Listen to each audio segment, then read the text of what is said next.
All right, let's bring in our Sky News political editor for all that and more, Andrew Clennell. I'll ask you actually at the top of the show if I can, Andrew. We saw some remarks there from Scott Morrison, his final valedictory speech as he leaves the Parliament. How do you think he'll be remembered?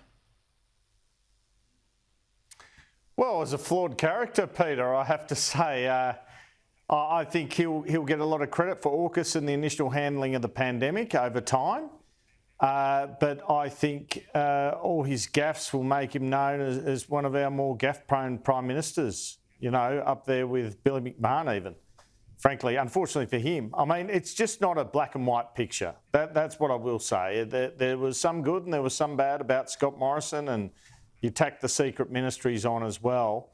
So it's a complicated picture. What I will say is that I think that 2019 victory, he and the people around him thought it was all them. And I've seen this mistake a few times. It's never all you. A lot of times it's about the other side too. 100%. I couldn't agree more. And I think the secret ministries are where he lost me. Let's go to Dunkley on the weekend. I mean, everyone's looking closely at that. I was out in the seat on Friday. I popped out again this morning, and I think it'll be really interesting on Saturday night. I'm watching the PM and the front bench. They're all running pretty hard on this line that the average swing against a government, they're saying, in a government-held seat is 7%. Now, Dennis Shanahan's written about this in The Australian today. He said it's actually closer to 3.5%. It says to me, with this line that's trotted out now in the last couple of days, almost verbatim by the front bench, Labor's really trying to manage some expectations, and that in itself, Andrew, is telling. Yeah, look, Labor are worried, Peter. I said this on the weekend, and I've had a couple of conversations since which cement this for me. Labor are concerned that they could lose the seat, and I had an MP say that to me this afternoon. However, the Liberals are pessimistic. Now, you get spun by both sides, but I reckon this is pretty good mail in the sense that as things stand, the Libs need just a bit more momentum in the last couple of days, and that can come from any number of things, and they could actually get there. But at the moment, if you're saying, what's your house doing? My house is going with a narrow Labor victory. I think I'd probably have to be in the same position, although I don't think a lot of people have clued on to the fact they've got a by-election out there. I asked a few people as I got around and they weren't aware they even had one, let alone it was Saturday. So we'll see what happens, as you say, in the last few days.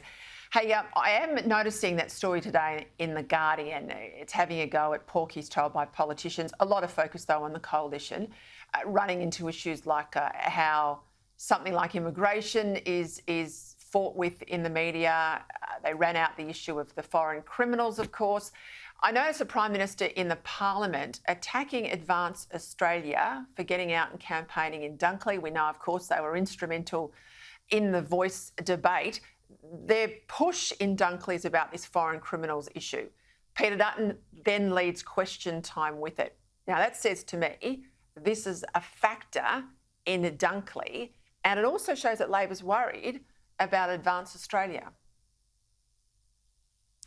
Well, why wouldn't you be? I mean, they've got a lot of money behind them, and they pick on issues which play out in the outer suburbs. I mean, there is danger for the Liberals being too closely associated with a fringe group like Advance Australia, in the same way there's danger for Labor in being too closely associated with a fringe group like GetUp. So while the Liberals can take advantage, of course, of Advance Australia's campaigning, they have to keep their distance, I think. That would be wise.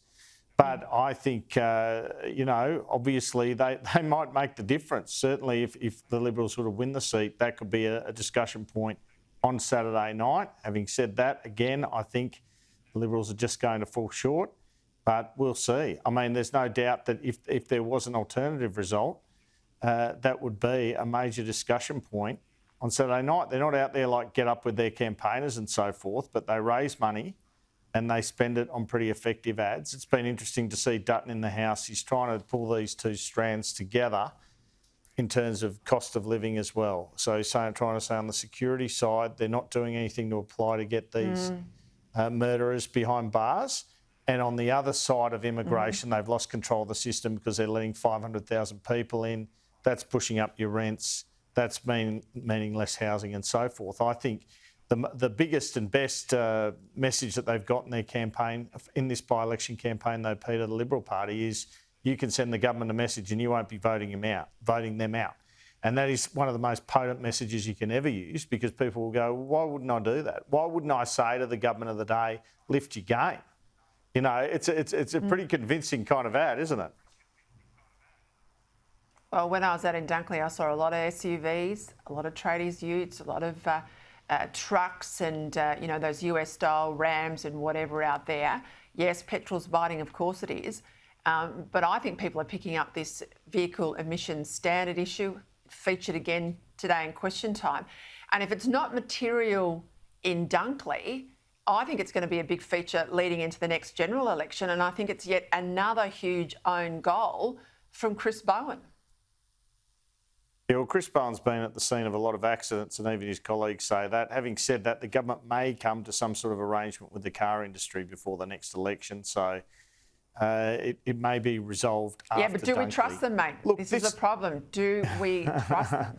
Well, if they legislate it or whatever, or regulate it, perhaps. But I think Dunkley's really interesting by-election we're covering on Saturday for a number of reasons. I think a lot of people have the view, and I think it's correct, that Aston by-election that we covered a year ago gave the government too much hubris, that result. And that's where they got into trouble on The Voice. And, of course, Peter Dutton flicked the switch straight after that to opposing The Voice. So that was a significant moment. This shapes as another significant moment. If they get a bloody nose, the government, will that pull in some of their hubris? If they get too good a result for them in a way, will that mean that hubris returns? So it affects everything in this place and in the body politic, really, this kind of type by-election. I think it'll be a fascinating contest. Now, Peter, I've been on many panels with you now, and I think since the New South Wales election, correct me if I'm wrong, in 2019, I haven't been with you when you've seen a Liberal win. So you must be hanging out for one to finally occur on Saturday night. You might get there, who knows? Be nice to get a win for the Liberal Party in Victoria. We don't have much joy at a state level. I can't see that changing, so let's hope we get something here on Saturday night.